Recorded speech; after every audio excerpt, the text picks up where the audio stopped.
the other KPIs that are kind of core to that are just, because we talked about, ROAS and CPA, but impressions. You need to make sure you're actually showing up. So how do you know that? Unless you manually search for your products one by one.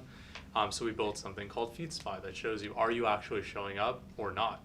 And can you taper your bids down or taper them up depending on those different scenarios? A lot of our other features, I wouldn't say are as much KPI driven, kind of, because they're more fire driven, where if you have a fire, your KPIs, you can throw them out, right? They're zero. Or worse, yeah, you're losing money because it was, before wasn't zero, it was $10,000 per day or whatever it was. So if your feed isn't live, you can't advertise at all. So we built things like Google Merchant Center alerts, we built import-export alerts, and most recently data governance, which allowed you to ensure that your feed has the maximum uptime as much as possible. Even when the developer decides to add a random attribute in the very middle of the feed and now everything is off by one. Like, we've dealt with every one of those scenarios now. And to be honest, I haven't seen other feed systems do that. We constantly had those problems with Merchant Advantage, and it was the worst conversation in the world when and I'm sure Dom has never had this before as an agency, when the client realizes you messed up before you did. It's not great.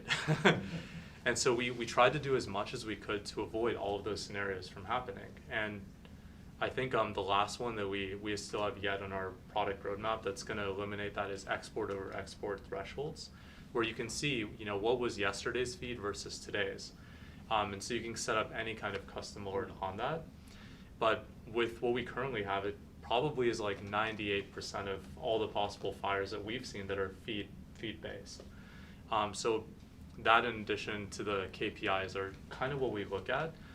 And I think what's kind of unique about us is we were in the digital marketing space before. We're not like, a company created by Bain that is suddenly going to start tackling feeds and has never done this before.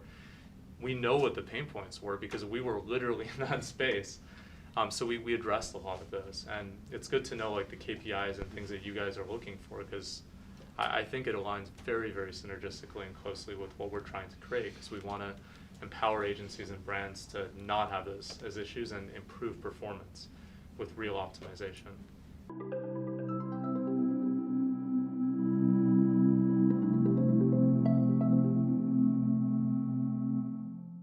If you have a question you want answered, or if you have a topic you want covered, be sure to ask us in the comments below.